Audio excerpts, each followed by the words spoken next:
Kijk en luistertoets 2015, Engels, kaderberoepsgerichte leerweg, Audiodeel. Dit onderdeel bestaat uit 3 delen. In het eerste deel ga je luisteren naar een tweetal berichten. Er is geen inleiding. Lees nu opgave 1.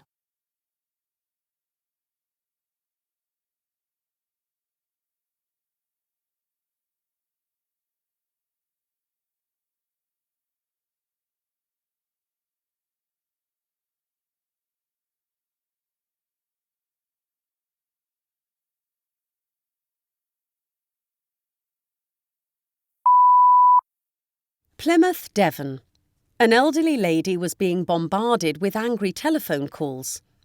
Mrs. Bradford, who lives alone, told local reporters that she had received over 100 calls from angry drivers who protested about road diversions.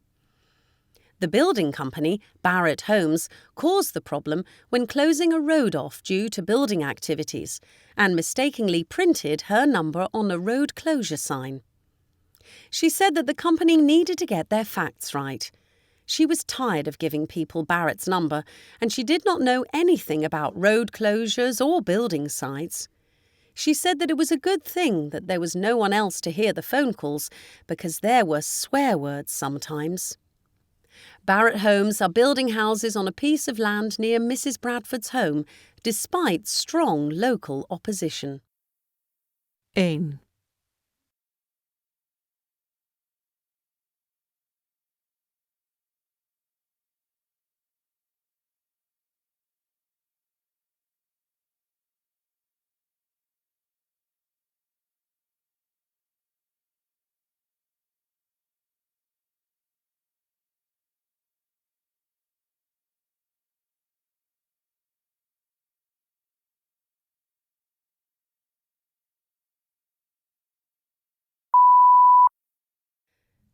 Today, the Scottish Animal Rescue Centre is starting a new campaign for Staffordshire Bull Terriers.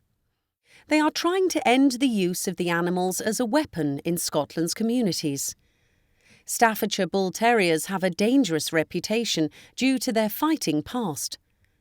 Minister of Justice Kenny McGaskill will be starting the campaign of the Scottish Parliament.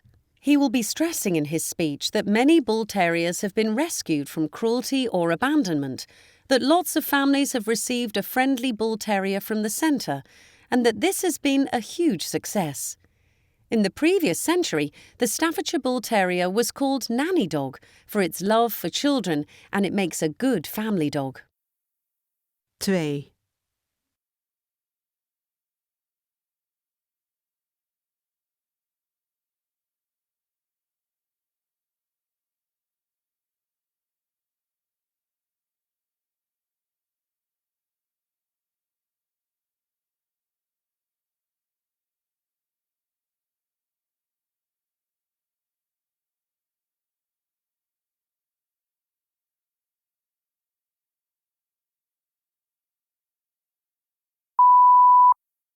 Tot zover de berichten. In het tweede deel ga je luisteren naar een interview met Chris Wildridge. Het gesprek gaat over zijn werk als zelfstandige zonder personeel in de bouw in de stad Bath en over zijn hobby's. Er komt eerst een inleiding. Hierbij is geen opgave. Hello, my name's Chris Wildridge. I live in Bath. I lived here for about 20 years. I have 3 children, aged 14, 11 and 8, all at school at the moment, obviously. I'm a self-employed builder, generally working on houses, correcting things, putting in kitchens, bathrooms, and general maintenance for property companies I work for. Tot zover de inleiding. Lees nu de volgende opgave.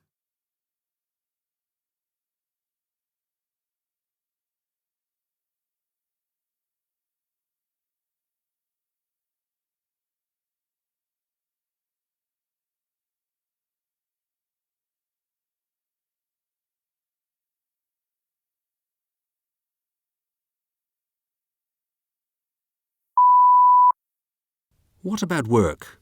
Is it difficult for you to get work? I haven't been short of work basically for, well, I can't remember the last time I didn't have any jobs on. So there's always things happening and there's always new things coming up. At the moment, I'm in the process of rectifying my house and putting it to a decent living standard, and hopefully in the next few months it should be on the market to be sold. So this is the first of many projects, hopefully, but we shall wait and see how it goes. I don't think on this one I'll make a fair profit. It'll be a few £1,000, but hopefully the next projects will be slightly larger, more detail, extensions, loft conversions, and things that really do make the money, rather than just cosmetic as this place really is. 3.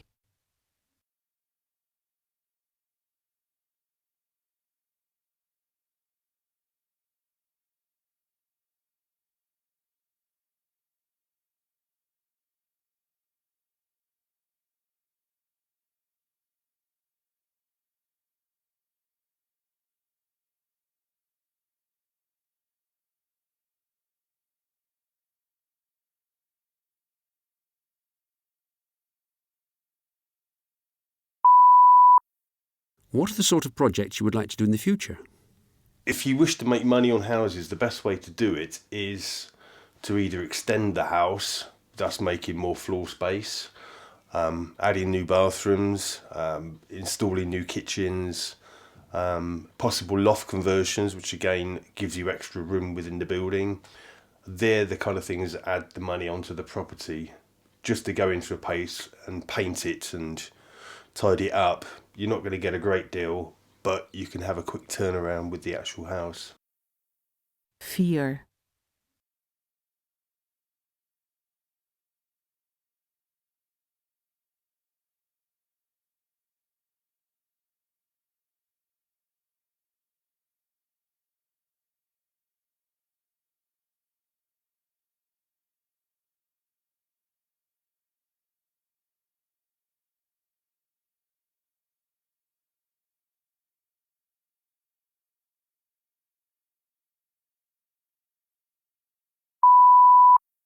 Are there a lot of houses on the market in Bath? There's never a great deal. We have in Bath there's quite an issue with students. Not an issue, but because of the volume of students, there's 2 colleges within Bath. So the student population within Bath is large. So they tend to suck all the houses up. So house prices are inflated, constantly going up basically. So when houses come on that need renovation, builders tend to get them in order to put them right and put students in as quickly as possible. 5.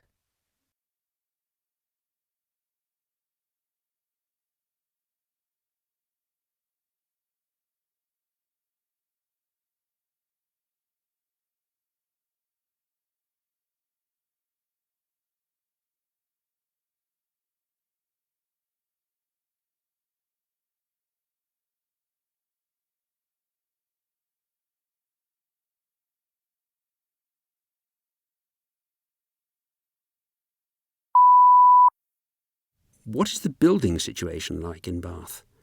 There isn't a great deal of land actually within the city centre.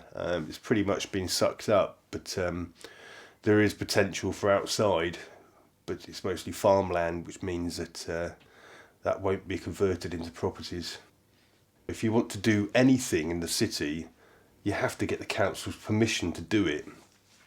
And they're so stringent and strict about what they're going to do, it's really, really slow to process and get anything done, even to the point of changing the colour of your front door. You can be told, no, you can't do that. 6.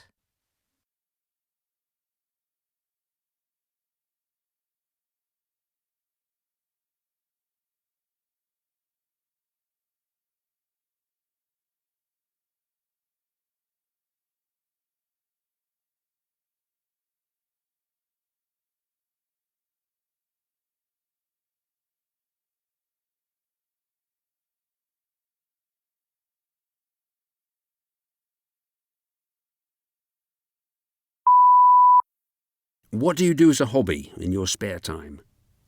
In my spare time, many hobbies. I create my own wine, which is quite a laugh. Sometimes it works exceptionally well, and sometimes it's like methylated spirits. It tends to have quite good alcohol content, but it's getting to the fun time of year now where the fruit is actually coming onto trees, so I can pick for free, and it costs absolutely nothing. Basically, it's a bag of sugar and water, and that's all it cost me, which is next to nothing to create 5 or 6 bottles.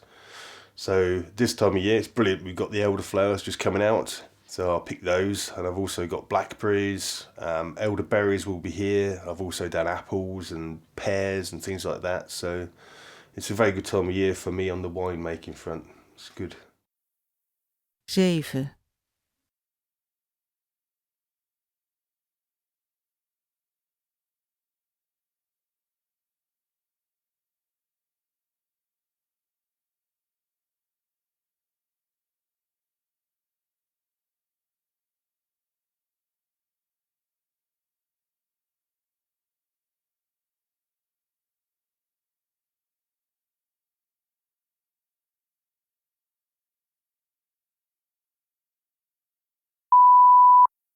Could you tell me a bit more about the actual making of the wine? Basically, the initial process of creating wine is to get the juice from any fruit you're actually using and extract as much of that as possible into the water. You add a certain amount of sugar, and then once it cools to a temperature, you add the yeast, and then the yeast and the sugar react and create the alcohol. And then the process just carries on until the yeast dies out or the sugar's used up. It's quite a simple process. It just takes time, and eventually you just need for the wine to clear, which could take 6 to 7, maybe even 8 months, depending on which fruit you've used. And then obviously it's drinkable. 8.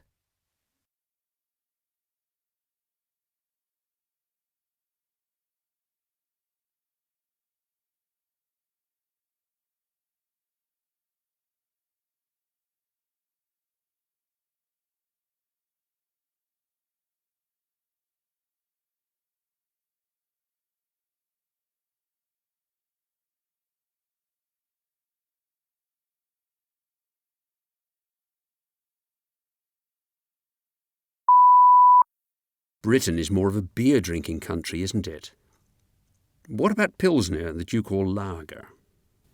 And I tend to find that the lager doesn't really have that much variation. It's too cold, and it just ends up being a little bit dull, in my opinion, when you compare to the ales and the quality you can get. It's very difficult to get bored of it because there's always something else to try and so many other varieties to kind of move on with. Whereas with lager, a fairly standard kind of process with very minor variations within, from the Stella to the Fosters. There's so little difference in them.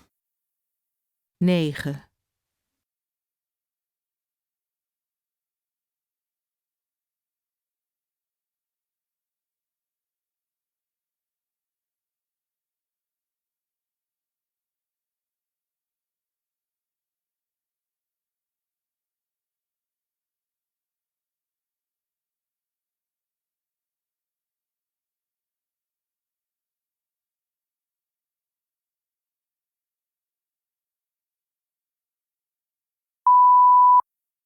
I am told that you play in a band as well. I tend to play music and things like that as hobbies, and with a friend of mine to kind of hopefully go and play some pubs sometime and entertain a few people. We shall see. I play guitar, and my friend plays guitar, but I can play keyboards and what else? Tambourine. So yeah, it's just good fun. Before kids, I used to gig on most weekends, go out and play with a whole band of people. There's 4 of us in the band. We just go and find venues to play and go and have a lot of fun over the weekend and play some music. It's a very expensive hobby to actually buy all the equipment, and then to get paid £100 at the end of the night is barely worth turning up. But if you don't enjoy doing that, then there's absolutely no point starting off the process. 10.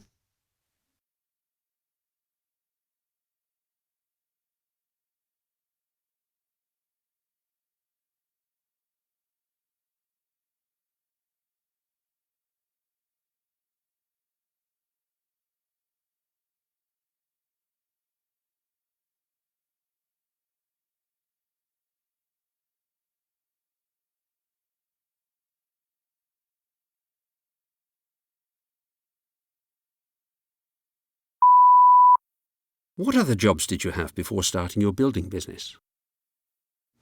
Well, I've worked in a variety of places, from accountancy to computers at college to running a cellar, and yeah, a huge variety of things. I think variety is the spice of life, and so I have tended to move and go where I felt I should do. So I haven't followed a direct career path in any way, shape or form. But, you know, it's finding what you want to do in life, and I think once you kind of discover what you want to do and you enjoy it, then you stick at it. And it makes the job far more enjoyable and more fun. So, yeah, never stick at one thing, because you might get bored of it. You might, if you really love it, then great. 11.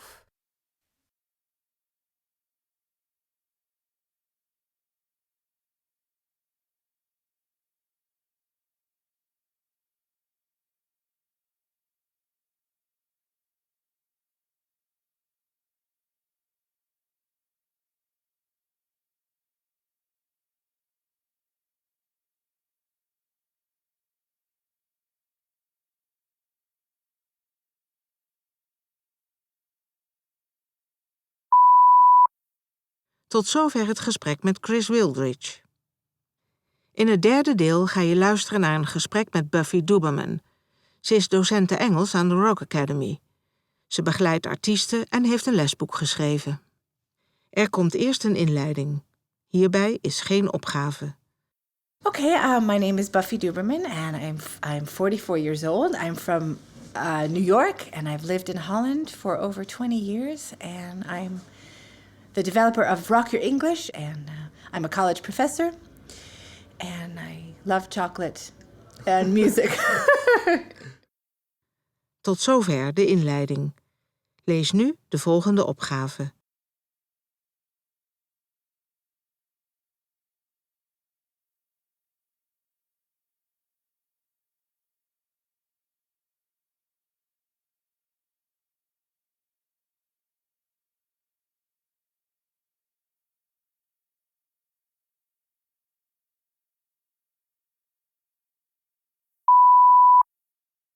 How did you get started with this business?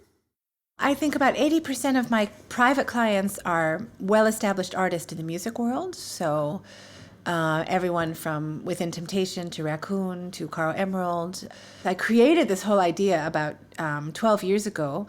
And I said, I love English and I love music and I love grammar. And I thought I'm going to combine my passions. And I had a very safe, well-paid job. And I left to follow my dream, and everyone laughed at me and thought I was crazy because they said, oh, personal English coaching, we don't need that, and if we have any money left over for an artist, it goes to a stylist. And I thought, well, you'll be standing there with your beautiful glitter belt singing songs that could be so much better. And I had to work very, very hard. But now I'm happy to say I do it in Belgium, I do it in Germany. I have a waiting list now of 3 months, so people know where to find me. 12.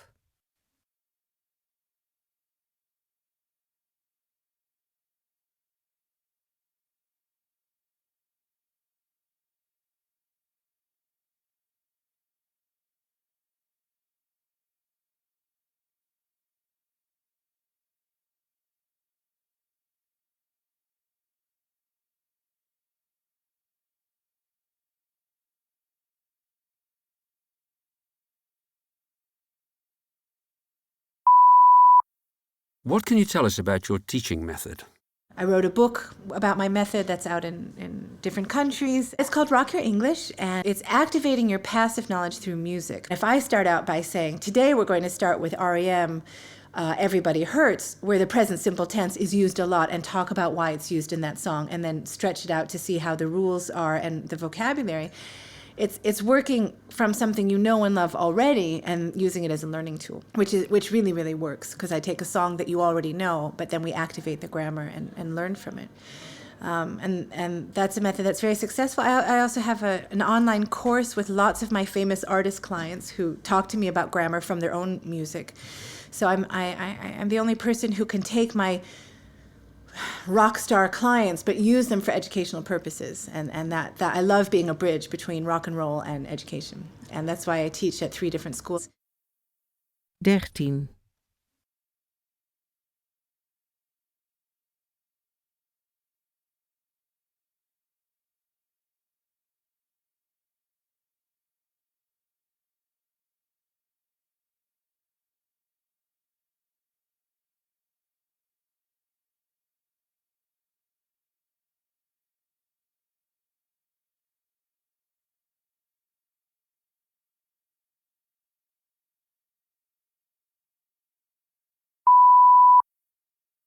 You teach a lot of grammar. Why is that?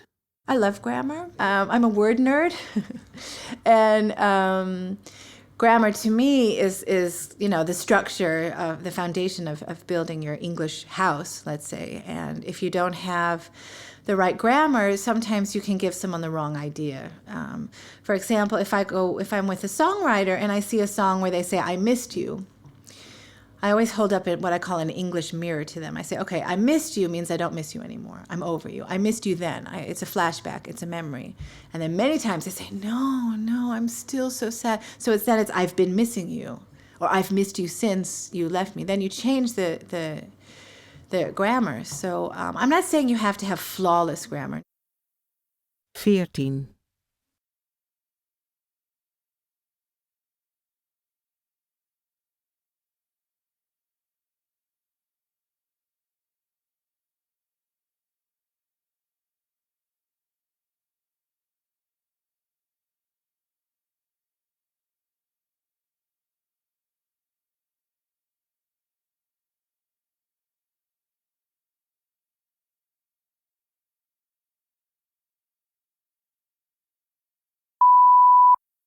How do you see your job as a coach?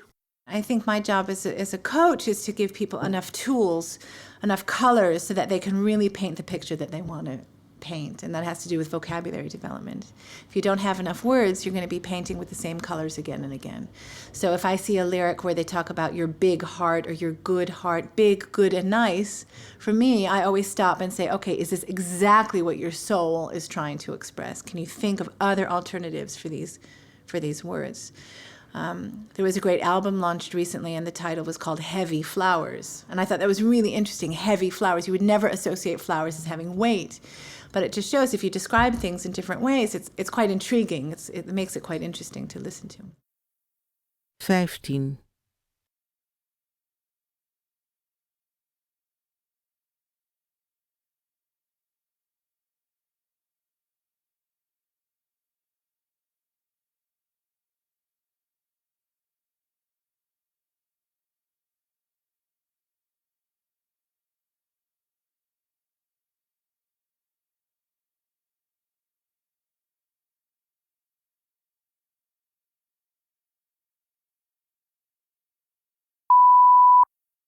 How do you help with writing lyrics? I believe in things that are well crafted. So I always say write first from your heart and then use your brain to filter and to analyze and to weigh every single word and make sure, keep the essence of the song, but make sure that the words that you choose reflect really what you mean. I think if you want to be a good songwriter, you have to be open to feedback. Otherwise, you stay in your songwriting bubble. All the magic in songwriting happens, when you're at home or in your studio with your favorite guitar and you've got your coffee cup and you're wearing your comfortable clothes. And that's where the beauty happens. That's where the magic happens in your bubble. And my job as a coach is I poke a little hole in that bubble and I let some fresh air in and some new light and insights and make you really think about what you're doing. Because when you're writing, many times it's just the flow. 16.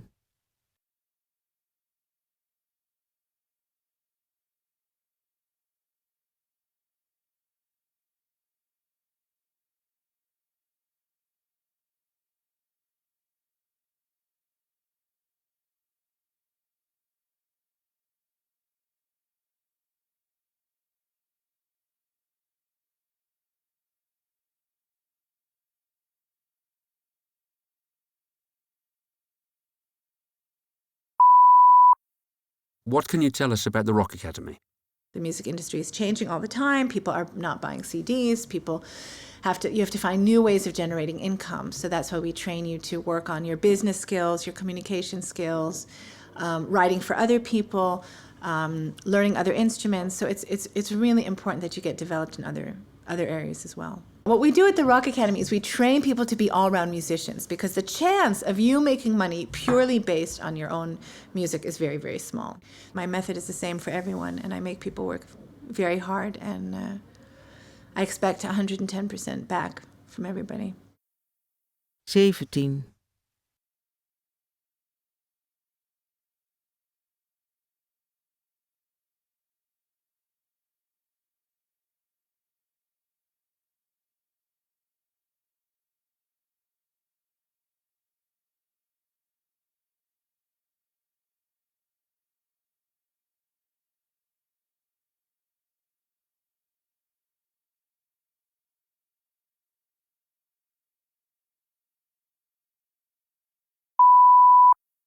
What kinds of things do you teach?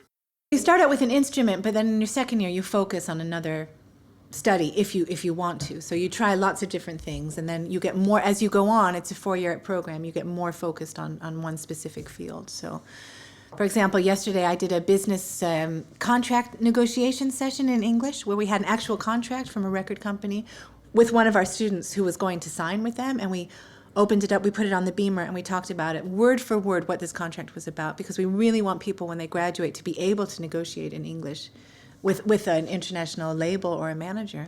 Because if you don't understand the language in your contract, you'll never know what kind of deal you're getting, so you'll get in trouble. 18.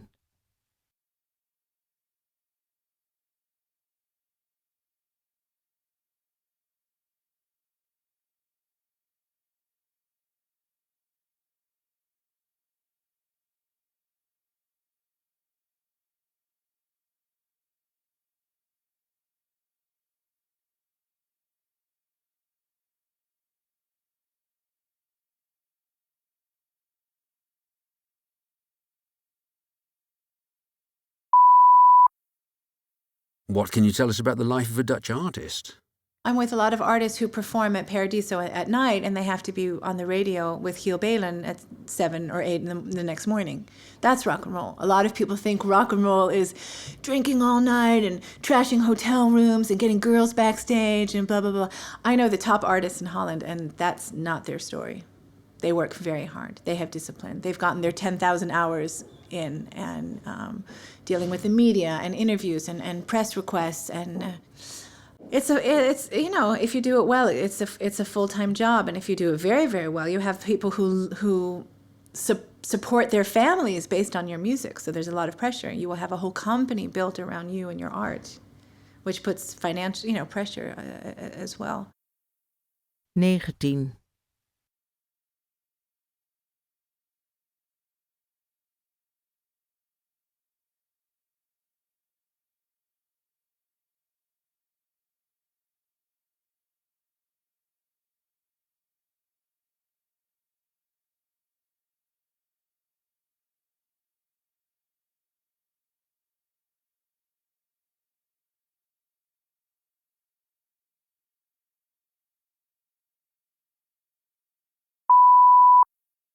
Einde van het audiodeel.